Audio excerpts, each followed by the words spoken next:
آپ تمام فرقوں کو مسلمان سمجھتے ہیں، سب کے پیچھے نمازیں پڑھتے ہیں، خواہ شرک کرے یا یہ کرے، خلاف سنت نماز پڑھ رہے ہوں، تمام طریقوں سے نماز کیا رسول اللہ سے ثابت ہے؟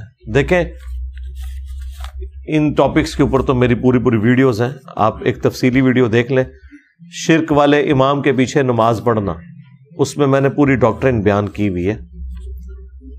صحیح بخاری کے اندر 694 نمبر حدیث ہے کہ عنقریب ایسے امام آئیں گے جو تمہیں غلط نمازیں پڑھائیں گے، تم ان کے پیچھے نماز پڑھ لینا، ان کی غلطی کا وبال انہی پر ہوگا۔ اور اس سے اگلی جو حدیث ہے صحیح بخاری میں 695 نمبر، حضرت عثمان غنی رضی اللہ تعالیٰ عنہ کو جب باغیوں نے، بلوائیوں نے محصور کر دیا تو لوگوں نے پوچھا کہ ہم ان کے پیچھے نماز پڑھ لیں کیونکہ مسجد پہ ان کا قبضہ ہے، تو انہوں نے کہا نماز ایک مسلمانوں میں نیکی کا کام ہے، نیکی کے کاموں میں ان کا ساتھ دو اور برائی میں ان سے الگ رہو۔ تو اس حدیث کے اوپر امام بخاری نے باب باندھا ہے، باغی اور بدعتی کے پیچھے نماز پڑھنے کا حکم، یعنی حضرت عثمان غنی رضی اللہ تعالیٰ عنہ سے یہ فتویٰ انہوں نے نقل کیا۔ اب یہ کہنا کہ وہ باغی تھے، بدعتی تھے، مشرک تو نہیں تھے، یہ تو بعد میں بات ہوگی۔ پہلے تو یہ ہے کہ آپ کو جو بتایا گیا کہ بدعتی کے پیچھے نماز نہیں ہوتی، اور بدعتی کا نہ اللہ تعالیٰ کو فرض قبول کرے گا نہ نفل قبول کرے گا، یہ حدیث تو تھی، تو یہ ساری باتیں حضرت عثمان کو تو پتہ تھی، پھر بھی انہوں نے کہا نماز ہو جاتی ہے۔ آپ کے نزدیک تو بدعتیوں کے پیچھے بھی نہیں ہوتی، آپ کی ڈاکٹرن تو گئی، ٹھیک ہے۔ اب رہ گیا جو کلمہ گو مشرک ہے، تو چونکہ کلمہ گو ہے، اہل قبلہ ہے، نبی الاسلام کو خاتم النبیین مانتا ہے، اگر تعویل کی کہیں غلطی لگی ہے تو بس اس کی اصلاح کی آپ کوشش کریں گے۔ اگر آپ اسے کافر ڈکلیئر کر دیں گے پھر آپ اسے کیا دعوت دیں گے؟ اس سے تو کوئی اینڈ رزلٹ نہیں نکلے گا، اور یوں آپ کرالریز بنانا شروع کر دیں تو اس کا تو اینڈ ہی کوئی نہیں ہے، سیدھی سی بات ہے۔ دیکھیں کل تک یہ لوگ کہتے تھے کہ شیعہ کافر ہے کیونکہ صحابہ کو گالیاں نکالتے ہیں، جب ہم نے بنو امیہ سے گالیاں ثابت کی ہیں اب انہوں نے اپنا فتوی واپس لے لیا، کہتے ہیں نہیں صحابہ کو گالی دینے سے اب کافر تو ہوتا ہی نہیں ہے، پہلے تو ہوں سی تہاڈی ہر گالی جعلی نکلی، کوئی گل بھی تہاڈے بابیاں دی صحیح نہیں نکلی، سارے فتوے 2 نمبر نکلے، کیونکہ وہ سروائیو ہی نہیں کر سکے نا، پڑھے لکھے بندے سے رابطہ پڑ گیا۔ پڑھے لکھے بندے سے جب آپ کا واسطہ پڑے گا تو آپ کے فتووں کے ساتھ یہی کچھ ہوگا۔ وہ اپنے اپنے زمانے میں لوگ اپنے اپنے ایک اسکول آف تھاٹ میں تھے، اپنے اپنے رنگ کے اندر تھے، اپنے اپنے کر و فر کے اندر تھے، اس زمانے میں بس فتوے دے دیے۔ تو وہ قرآن و سنت نہیں ہے۔ کسی امام کا کوئی فتویٰ کہ فلاں کے پیچھے نماز ہوتی ہے نہیں ہوتی، چاہے وہ امام بخاری ہو، امام احمد بن حنبل ہو، یا آج کا کوئی امام کعبہ ہو، وہ فتویٰ ہے، یعنی اس کی رائے ہے، قرآن و سنت نہیں ہے، یہ ذہن میں رکھیے گا۔ امام کعبہ اگر کہہ رہے ہیں نا کہ بریلویوں کے پیچھے نماز نہیں ہوتی، تو امام کعبہ کے ماننے والے تھوڑے لوگ ہیں، بریلوی زیادہ ہیں، ان کا امام یہ کہتا ہے کہ امام کعبہ نجدی ہے۔ تو جس امام کعبہ کے پیچھے خود نماز نہیں ہوتی ہے وہ یہ کیسے کہہ سکتا ہے کہ بریلویوں کے پیچھے نماز نہیں ہوتی؟ تو کہیں گے نہیں ہو جاتی ہے، اور سب کے پیچھے ہو جاتی ہے۔ باقی آپ ویڈیو دیکھ لیں میری۔ آپ کے لیکچرز کی کلپ کاٹ کر بیان کرتے ہیں، ہمیں کیسے پتا چلے کہ وہ کلپ کون سے لیکچر سے کاٹا ہے؟ میرے بھائی جس نے کاٹ کے بھیجا ہے نا اس کے منہ پہ مارے نا وہ کلپ، ہم سے نہ پوچھا کریں، ہم نے کیوں بتانا ہے؟ جس نے یہ شرارت کی ہے، اگر وہ اسلام کے ساتھ مخلص ہے، اگر وہ مومن ہے، منافق نہیں ہے، تو اس کا کام ہے نا، تو آپ کو یہ پتا چلے گا کہ اس کے پاس بھی پیچھے سے آیا ہوتا ہے۔ اسے کہو کہ ظالم انسان، جب تجھے پتہ ہی نہیں تھا تو نے آگے کیوں بھیجا ہے؟ اسے کہ پیچھے شیطان ہی نکلے گا جو جمعے والے دن ممبر پہ آپ کو نظر آتا ہے انسانی شکل میں۔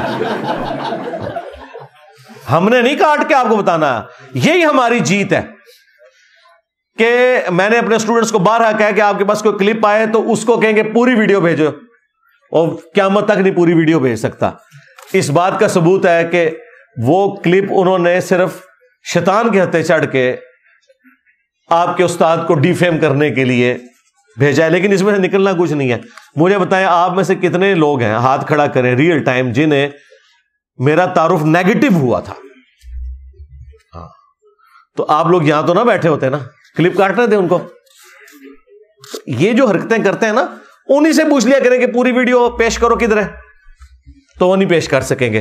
تو انہیں کہ یار تمہارا جھوٹا ہونے کے لیے یہی کافی ہے. مسلم شریف میں حدیث ہے کہ کسی شخص کے جھوٹا ہونے کے لیے یہی کافی ہے کہ وہ ہر سنی سنائی بات کو آگے کر دے. تو تم تو بھائی اب کذاب ڈکلیئر ہو گئے ہو, سیدھی سی بات ہے. دجالوں میں سے ایک دجال ہو گئے ہو, دجل کیا نا, جھوٹ بولا ہے, فریب کاری کی ہے, دھوکہ دیا ہے. تو ہم نے نہیں بتانا, نہ ہم سے کوئی یہ ڈیمانڈ کرے کہ ہم نے اپنی پوری ویڈیو بتانی ہے. نہیں, بالکل نہیں بتانی. جنہوں نے آپ کو کلپ بھیجا ہے انہی سے کہیں کہ بھائی پوری ویڈیو بھیجو. تو جب وہ نہ بھیجیں تو آپ سمجھ لیں. اب اس کے اگینسٹ آپ دیکھیں, ان کے بزرگوں کا فیض تو یہ گندے انڈے ہیں جو کلپ کاٹتے ہیں. ہمارا فیض آپ نے دیکھا ہے؟ ہمارے کبھی کسی اسٹوڈنٹ نے کسی عالم دین کی آدھی کٹی ہوئی ویڈیو آگے فارورڈ نہیں کی. یہ آدھے کٹے ہوئے چھوٹے چھوٹے کلپ میرے ہی مارکیٹ میں ہے نا, اور کسی کے یہ آدھے چھوٹے کٹے ہوئے کلپ آپ کو کہیں نظر آئے ہیں کہ وہ آؤٹ آف کانٹیکسٹ کاٹ کے تو پبلک میں عام کیے ہوں؟ وہ اس لیے نہیں ہے کہ وہ تو ہم نے کرنے تھے نا, ہم تو یہ غلیظ کام نہیں کر رہے. ادروائز یہ سب کچھ ہم کر سکتے ہیں, مسئلہ تو کوئی بھی نہیں ہے. ایون میں آپ کو بتاؤں, میرے تک اگر کسی کا آؤٹ آف کانٹیکسٹ کو کلپ پہنچے بھی نا تھوڑا بہت کاٹ کے, تو میں نے کبھی اس کے اوپر اس طریقے سے چڑھائی نہیں کی ہے کہ یہ غلط کہہ رہا ہے. مجھے پتا ہوتا ہے کہ یہ بات اس طرح نہیں ہوئی, ایسے ہوئی ہے. اگلے دن مجھے کسی نے طارق مسعود صاحب کا ایک کلپ دکھایا. اب مجھے تو پتا چل گیا تھا کہ یہ بات کیا کر رہے ہیں. میں نے کہا یار یہ کاٹا ہوا ہے. اس کی وجہ یہ ہے, اگرچہ میں نے پوری ویڈیو نہیں دیکھی ہوئی, لیکن مجھے پتا ہے یہ بات کس سینس میں ہو رہی ہے. اور پھر اس کے کچھ دنوں کے بعد ہی نا میرے سامنے وہ ویڈیو پوری بھی آ گئی, تو میں نے وہی نکلی جو میں سمجھ رہا تھا کہ یہ بات ہوئی ہوگی. حالانکہ مجھے وہ کسی نے دکھایا کہ جی ایک ویڈیو ریکارڈ کرا ہوا ہے, دیکھو مفتی نے کیا کہتا ہے. جی میرا دماغ خراب ہے. اس لیے بڑی احتیاط کیا کریں. باقی جو آپ کو بھیجتے ہیں آپ انہی سے پوری ویڈیو مانگا کریں. اور یہ تو بڑا اچھا موقع ہے کہ آپ کو کٹا ہوا کلپ بھیجیں, آپ انہیں کہیں گے جی پوری ویڈیو بھیجو, تو آپ کو پتا چل جائے گا کہ ان کے پاس بھی نہیں ہے. تو اس سے کہیں کہ بھائی جب تمہارے پاس بھی نہیں تھا تو تم نے کیوں ہی ایزیوم کر لیا. اپنے بزرگوں کی تو گالیوں کی بھی تعویل کرتے ہو. اور ہمارے چھوٹے کلپ کو اگر کوئی اسٹوڈنٹ کہتا ہے کہ بھائی آؤٹ آف کانٹیکسٹ ہے, اس کا ایک پورا سیاق و سباق بیان ہوا ہے, تو وہ تعویل ماننے کے لیے تیار نہیں ہوتے ہو. اپنی تو گالیوں کو بھی تعویل کرنے کے لیے تیار ہو جاتے ہیں. یہ میں آپ کو فرق بتا رہا ہوں. اور بار بار ہم نے کوئی کلیریفیکیشن نہیں دینی, اس سے تو پھر ایک سلسلہ چلتا رہتا ہے. وہ آلریڈی ویڈیوز میں ریکارڈ ہے. اس طرح کے کلپ آپ قرآن سے بھی کاٹنا شروع کریں تو آپ حیران ہو جائیں گے قرآن کے اندر کیا کچھ لکھا ہوا ہے, لیکن وہ پورے کانٹیکسٹ کے ساتھ بات ہوئی ہے. اس کانٹیکسٹ میں اس بات کو سمجھیں تو بالکل ٹھیک ہے, الگ کر کے دیکھیں تو آپ کو وہ انتہائی عجیب و غریب بات لگے گی کہ یار یہ کون سا مزاج ہے, یہ سمجھانے کا کون سا انداز ہے. تو آؤٹ آف کانٹیکسٹ قرآن پاک سے بھی لوگوں نے چیزیں کاٹی ہیں. کیا غیر مسلموں نے قرآن پاک کی آیات آؤٹ آف کانٹیکسٹ کاٹ کے اسلام کو بدنام نہیں کیا؟ آج تک کتابیں لکھ رہے ہیں یہ قرآن میں یہ لکھا ہوا ہے, قرآن میں یہ لکھا ہوا ہے. وہ جب آپ قرآن پڑھتے ہیں تو قرآن میں ویسا نہیں لکھا ہوا, وہ کچھ اور لکھا ہوا ہوتا ہے. تو اگر قرآن کے ساتھ یہ ہو رہا ہے, احادیث کے ساتھ یہ ہو رہا ہے, تو میں تو شاہی کوئی نہیں پھر. تو اس میں طریقہ یہ ہے کہ آپ پوری بات ان سے منگوایا کریں. بخاری مسلم میں لکھا ہے کہ حضرت عمر نے ایک صحابی کو منافق کہہ دیا. اب اتنی بات اگر کرتا ہوں, ایک بدری صحابی کو کہا یا رسول اللہ اجازت ہے میں اس کا گلا کاٹ دوں منافق کا, اور اس کے بعد میں کہوں کہ حضرت عمر جو ہے وہ بدری صحابہ کو منافق کہا کرتے تھے. تکفیری سوچ تھی حضرت عمر کی, خارجیانہ سوچ تھی, نعوذ باللہ. اس قسم کی اگر میں بات کرنا شروع کر دوں تو زیادتی والی بات ہے. وہ پوری بات ہوئی ہے, ابن ابی بلتہ نے نبی علیہ السلام کا راز لیک کیا, اور وہ اللہ تعالیٰ نے وحی کے ذریعے بتایا. نبی علیہ السلام نے مولا علی کو بھیجا, اس عورت کے جوڑے سے وہ خط ریٹریو کیا. تو ظاہر نبی کے ساتھ غداری کرنے والا منافق ہی ہو سکتا ہے, لیکن نبی علیہ السلام نے کہا کہ یہ بدری ہے, دنیا کی محبت میں مغلوب ہو کے اس سے ہوا ہے, یہ منافق نہیں تھا, دنیا کی محبت کی وجہ سے پسیج گیا. اب نبی تو یہ فیصلہ کر سکتے تھے, ظاہر ہے کہ ان کو تو وہی کی تائید حاصل تھی. حضرت عمر نے بالکل صحیح رزلٹ نکالا ہے کہ جو نبی کے ساتھ غداری کرے وہ واجب القتل اور منافق ہے. لیکن نبی علیہ السلام نے کہا کہ مجھے وحی کے ذریعے اللہ نے بتایا یہ دنیا سے مغلوب ہو گیا، اس نے کیا ہے اسلام کے ساتھ، یہ مخلص ہے۔ اسی لیے بخاری میں حدیث ہے، حضرت عمر کہتے ہیں جب تک رسول اللہ ہم میں موجود تھے نا، ہم لوگوں کے دلوں کے اوپر بھی فیصلہ کرتے تھے، کیونکہ اللہ وحی کے ذریعے بتاتا تھا۔ اب آسمان کا زمین سے رشتہ منقطع ہو گیا، اب جو ظاہر میں ہوگا نا اسی کے اوپر فتویٰ لگے گا۔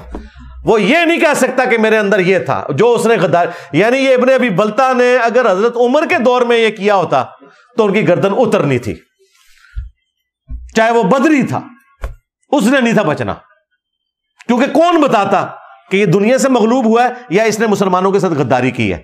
سامنے تو غداری نظر آ رہی ہے نا۔ اچھا، اب اس حدیث سے امام بخاری نے ایک بڑا عجیب رزلٹ نکالا اور کمال کا کام کیا۔ انہوں نے اس کو چیپٹر کی ہیڈنگ میں ڈالا کہ اگر کوئی مسلمان دوسرے مسلمان کو غلط فہمی کی بنا پر کافر کہہ دے تو وہ کہنے والا کافر نہیں ہوگا۔ یہی بات میں نے کر دی تھی کہ اگر کوئی شیعہ کسی صحابی کو کافر کہتا ہے اپنے علم کی وجہ سے تو وہ کافر نہیں ہوگا۔ انہوں نے کہا دیکھو جی، اس نے تو کہہ دیا صحابہ کو جو کافر کہے گا کافر نہیں ہوگا، اور امام بخاری نے کہا ہوا ہے، تمہارے بزرگوں نے بخاری بھی نہیں پڑھی ہوئی تھی، امام بخاری نے چیپٹر کی ہیڈنگ میں لکھا ہوا ہے کہ اگر کوئی صحابی دوسرے صحابی کو کافر کہہ دے تعویل کی غلطی کی وجہ سے تو کفر نہیں لوٹے گا۔ حالانکہ حدیث ہے کہ جس نے کسی مسلمان کو کافر کہا وہ کافر ہو جائے گا۔ تو دیوبند نے انڈیا سے میرے خلاف فتویٰ نکالا، ان جاہلوں نے بخاری بھی نہیں پڑھی ہوئی، فضائل مار پارٹی۔ تو پھر ٹھیک ہے، مٹی پلید کروا لی نا مجھ سے، میں نے بخاری سے وہ نکال دیا، ہاں میں لگاؤ اب امام بخاری پہ فتویٰ۔ پیورلی علمی باتیں تھی، میں پبلک میں لے کے آیا۔ اب ان کے لیے تو تکلیف ہوگی کیونکہ ان بچاروں کا علم سے کوئی لینا دینا ہی نہیں ہے، بزرگ بابوں کے ماننے والے لوگ، ان کا قرآن و سنت سے کیا لینا دینا؟ تو وہ ساری کی ساری باتیں وہ کانٹیکسٹ کے ساتھ ہوتی ہیں۔ ہاں، میں حضرت ابوبکر عمر عثمان رضی اللہ عنہم اجمعین وعلیہم السلام اجمعین کو صحابی مانتا ہوں، میں اگر انہیں کافر کہتا ہوں تو میں کافر ہو گیا، کیونکہ میں انہیں مسلمان سمجھتا ہوں۔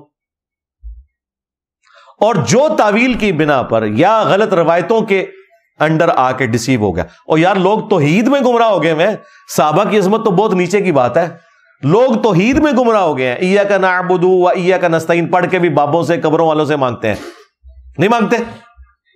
تو ہم ان کی اصلاح ہی کرتے ہیں نا۔ صحابہ کی گستاخی بڑی چیز ہے یا اللہ کی گستاخی یا رسول اللہ کی گستاخی؟ اللہ رسول کی گستاخی بڑی چیز ہے نا، لیکن ہم سمجھاتے ہیں نا لوگوں کو، بتاتے ہیں کہ بھئی یہ چیز یوں نہیں یوں ہے۔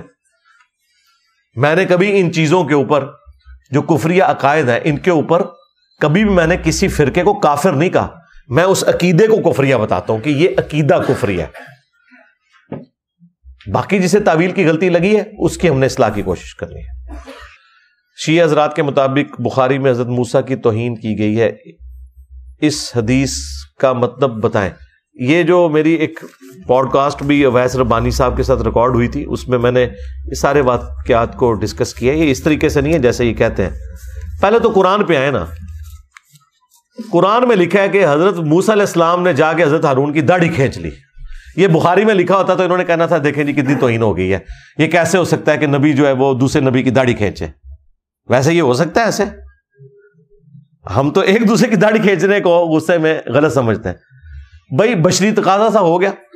اس طرح کے کئی بشری تقاضے قرآن میں انبیاء کرام کے رپورٹ ہوئے ہیں۔ اب اس طرح کے جو بشری تقاضے ہیں ان کو بنیاد بنا کے یہ کہنا ان کی توہین ہوگی، یہ بالکل غلط ہے۔ تو وہ پوڈ کاسٹ میرا خیال انہوں نے ابھی اپلوڈ نہیں کی ہے، اس میں نے اس قسم کی ساری جو چیزیں تھیں وہ ڈسکس کی ہوئی ہیں۔ ویسے مختلف کیا صحیح بخاری 100% صحیح ہے، یہ میرا ایک کلپ ہے، وہ دیکھ لیں، اس میں نے ان واقعات کو ڈسکس کیا ہے۔ فی الوقت آپ کے لیے اتنی کافی ہے، قرآن میں لکھا ہے کہ حضرت ہارون علیہ السلام کی داڑھی کھینچی تھی حضرت موسیٰ علیہ السلام نے غصے میں، جب وہ کوہ طور سے واپس آئے تو بچڑے کو رب جو مانا ہوا تھا جن لوگوں نے، کیونکہ ان کو نائب بنا کے گئے تھے، تو ذرا اس کا بتائیں اس کا کیا کرنا ہے۔ تو یہ دیکھیں آئے آئیں ان کی، تو پھر وہی بات کریں گے جو ہم کرتے ہیں کہ انسان ہے، بشری تقاضے ہیں، انسان ایسا ہو سکتا ہے۔ حضرت جبرائیل بشارت دے رہے ہیں حضرت مریم کو کہ آپ کو اور آپ کے بیٹے کو ہم جان والوں کے لیے نشانی بنانے والے ہیں۔ ابھی پریگنینسی ٹھہری نہیں ہے، اس وقت آگے بشارت دے رہا ہے۔ اور جب حضرت عیسیٰ پیدا ہوئے ہیں اور حضرت مریم کیا کہہ رہی ہیں، میں مر کے مٹی ہو جاتی اس دن سے پہلے کہ مجھے یہ دن نہ دیکھنا پڑتا۔ ان کو تو خوشی کرنی چاہیے تھی کیونکہ حضرت جبرائیل نے بشارت دی تھی۔ تو یہ کیوں کہا؟ بشری تقاضا، انسان تو بہرحال انسان ہے، وہ حالات اور واقعات کے زیر اثر تو آتا ہے، تو ہو جاتا ہے ایسے انسان کے ساتھ۔ آج کے دور میں عام آدمی دین کیسے سیکھے، جبکہ فرقوں میں بہت زیادہ اشکال ہے؟ کوئی نہیں ہے جی اشکال، قرآن پڑھیں انشاءاللہ تعالیٰ آپ کو پتہ چل جائے گا۔ بالکل قرآن اپنے عقائد و نظریات کے اندر کلیئر ہے، آپ کو فوراً پتہ چل جائے گا یہ سارا فراڈ کر رہے ہیں۔ ایک ہفتے کی گیم ہے، سارا فراڈ آپ کو سمجھ آ جائے گا۔ سب سے پہلے عقیدوں سے شروع کریں نا۔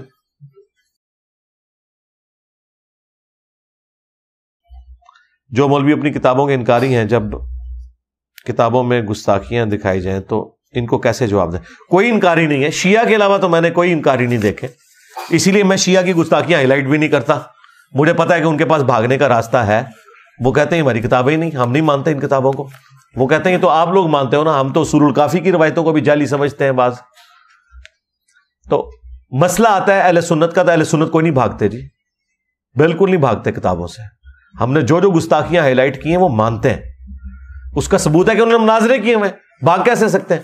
ہاں کسی آپ کے گلی محلے کے کسی مولوی نے آپ سے جان چھڑانے کے لیے کہہ دیا میں نہیں مانتا، تو وہ اس نے جھوٹ بولا آپ کے ساتھ، وہ جھوٹ بولا اس نے۔ یہاں پہ کئی لوگ غصے میں آ کے کہتے ہیں جی اے بخاری مسلم کو ہم نہیں مانتے، اسی مولوی سے کہنا جمعے میں ذرا اناؤنسمنٹ کر مجھے فتویٰ لکھ کے دے، فوراً بھاگ جائے گا، ویسے کر دے گا یہ بات کہ جی ہم نہیں مانتے بخاری کو۔ لیکن یہ وہ سٹیٹمنٹ ہے جس طرح پولیٹیکل لوگوں کی پبلک میں سٹیٹمنٹ اور ہوتی ہے، علیحدگی میں اور ہوتی ہے، تو یہ اس طرح کی دو نمبری کرتے ہیں وہ۔ بعض احادیث کو آپ جب صحیح حسن کہتے ہیں، دوسرے علماء کو ضعیف کہہ رہے ہوتے ہیں، عام بندہ اس مسئلے کو کیسے؟ عام بندہ یہ کرے کہ ان دونوں حدیثوں کو چھوڑ دے، بخاری مسلم پہ چلے۔ عام بندہ، عام بندے کے لیے کافی ہے۔ ہم نے کب کہا ہے کہ آپ بخاری مسلم سے ہٹ کے اور احادیث جو ہیں ان کے اوپر ایک دوسرے کے ساتھ بحث کرنا شروع کر دیں؟ ہمارا اصول یہ ہے کہ بخاری مسلم کے علاوہ جو احادیث کی کتابیں ہیں ان میں جو بات بخاری مسلم میں قرآن میں فٹ ان بیٹھتی ہے، ہم ان محدثین کا ساتھ دیتے ہیں جو اس روایت کو صحیح کہتے ہیں، اور جو اس کے اپوزٹ جاری ہوتی ہے اس کو ہم چھوڑ دیتے ہیں۔ جب دو رائے آ گئی ہیں تو آپ نے دونوں میں سے ایک رائے لینی ہے، تو رائے پھر یہ ہے کہ جس کی بات قرآن و سنت میں بیٹھتی ہے، ان قرآن و سنت کے پورشن میں جس کے اوپر سب کا اتفاق ہے، قرآن پہ تو اتفاق ہے، بخاری مسلم پہ اتفاق ہے، تو یہ اصول ہے۔ چونکہ یہ جنرل سوال تھا اس لیے میں نے اس کا جنرل جواب دیا۔ آپ اسپیسیفک کوئی کوشچن کرتے اگر مثال کے طور پہ تو میں اس کا جواب بھی دے دیتا۔ ڈارون کا نظریہ ارتقاء کی کیا حقیقت ہے؟ اسلام میں اس قسم کا کوئی تصور موجود ہے؟ جو اس کی بگڑی ہوئی شکل اس وقت بتا رہے ہیں اس کا تو کوئی تصور نہیں ہے، لیکن ارتقاء تو بہرحال اس حوالے سے تو ایوولوشن تو ہوئی ہے۔ انسانوں کے اندر بھی کتنی ایوولوشن ہوئی ہے؟ مجھے بتائیں کہ نیوٹن سے پہلے کسی کو سیب گرنے سے کیوں نہیں یہ آئیڈیا ہوا کہ گریویٹیشن بھی کوئی چیز ہے؟ سیب تو شروع سے ہی درخت سے نیچے ہی گرتا تھا، پہلے آسمان پہ تو نہیں گرتا ہوتا تھا، نیچے ہی گرتا تھا۔ تو وقت کے ساتھ ساتھ ارتقاء تو ہوا ہے، اس میں تو کوئی شک نہیں ہے۔ ذہنی بلوغت بھی ہوئی ہے انسان کی۔ ایویشن کی ہسٹری بھی آلموسٹ 100 سال پرانی ہے۔ تو پہلے تو لوگ ہوا میں نہیں اڑ سکتے تھے، نہ بزرگ اڑ سکتے تھے نہ غیر بزرگ اڑ سکتے تھے۔ اچھا یہ جو کہتے ہیں بزرگ اڑتے تھے، انہوں نے بوئنگ جہاز کیوں نہیں بنا لیا یار؟ اونٹ بنا کے دس دو، سارے بزرگ مل کے بوئنگ جہاز تے چھڑ دو، اللہ دے بندے ہو، اس کا ایک پرزہ نہیں یہ لوگ بنا سکتے۔ یہ مجھے پتا ہے کتنی کمپلیکس ٹیکنالوجی ہے، وہ کیا سائنس اس کے پیچھے انوالو ہے، اس میں جو مٹیریل یوز ہوتے ہیں وہ کیسے ہیں، ان کو تو پتہ ہی نہیں کسی چیز کا۔ تو وہ والا نظریہ کہ انسان جو ہے وہ بندروں کی اولاد ہے، یہ والا معاملہ تو بالکل غلط ہے۔ باقی جو ایوولوشن والا معاملہ ہے وہ کسی درجے میں ہوا ہے۔ ایوولوشن اور انجینئر محمد علی مرزا لکھیں تو میری ویڈیو کھل جائے گی۔ جی آپ کا پورا یہ تھدا اللہ کے فضل سے میں نے ختم کر دیا۔ آپ میں سے اگر کسی نے کوئی پرچی آگے بھیجی اور میں نے نہیں پڑھی، اور وہ ممبر پہ بیٹھنے سے پہلے، کیونکہ ممبر پہ بیٹھنے کے بعد تو فرشتے بھی رجسٹر بند کر دیتے ہیں، تو یعنی رجسٹر بند ہونے سے پہلے اگر کسی کی پرچی میں نے نہ پڑھی ہو تو وہ مجھ سے ہاتھ کھڑا کر کے پوچھ سکتا ہے کہ آپ نے میری پرچی نہیں پڑھی؟ نہیں ہے جی. اللہم انی اسألک بانک انت اللہ لا الہ الا انت الاحد الصمد الذی لم یلد ولم یولد ولم یکن لہ کفوا احد وإلہکم الہ واحد لا الہ الا هو الرحمن الرحیم الف لام میم اللہ لا الہ الا هو الحی القیوم اللہم صلی علی محمد وعلی آل محمد اللہم ربنا آتنا فی الدنیا حسنہ وفی الآخرة حسنة وقنا عذاب النار ربنا آتنا من لدنک رحمة وهیئ لنا من امرنا رشدا اللہم اغفر لحینا ومیتنا وشاہدنا وغائبنا وصغیرنا وکبیرنا وذکرنا وانثانا اللہم من احییتہ منا فاحیہ علی الاسلام ومن توفیتہ منا فتوفہ علی الایمان. اے اللہ جن جن بھلائیوں کا سوال تیرے محبوب صلی اللہ علیہ وآلہ وسلم نے تجھ سے کیا، ہمارے حق میں، ہمارے ماں باپ کے حق میں، ہمارے بیوی بچوں کے حق میں، پوری امت کے حق میں قبول و منظور فرما. جن جن چیزوں کے شر سے تیرے محبوب علیہ السلام نے تیری پناہ طلب کی، تمام مسلمانوں کو ان چیزوں کے شر سے اپنی پناہ عطا فرما. بالخصوص فلسطین کے مسلمان، کشمیر کے مسلمان، انڈیا، چائنا، افغانستان، یمن، عراق، شام، پاکستان، جہاں کئی مسلمان کس پرسی کی زندگی گزار رہے ہیں، اے اللہ یہ کافروں کے خلاف برسر پیکار ہیں، غیب سے ان کی عزت، آبرو، جان و مال کی حفاظت فرما. اے اللہ حاضرین کے دلوں میں جو جو نیک اور جائز دعائیں ہیں قبول منظور فرما. حاضرین کے جو چھوٹے بڑے رشتہ دار فوت ہو چکے مغفرت فرما، جو بیمار ہیں انہیں شفائے کلی عطا فرما. یہ تمام دعائیں تمام مسلمانوں کے حق میں قبول منظور فرما. ہمارے ملک پاکستان کی خیر فرما، اندرونی اور بیرونی خطرات سے محفوظ فرما. سبحان ربک رب العزت عما یصفون وسلام علی المرسلین والحمد للہ رب العالمین. صلی اللہ علی النبی الکریم وعلی آلہ وصحبہ اجمعین.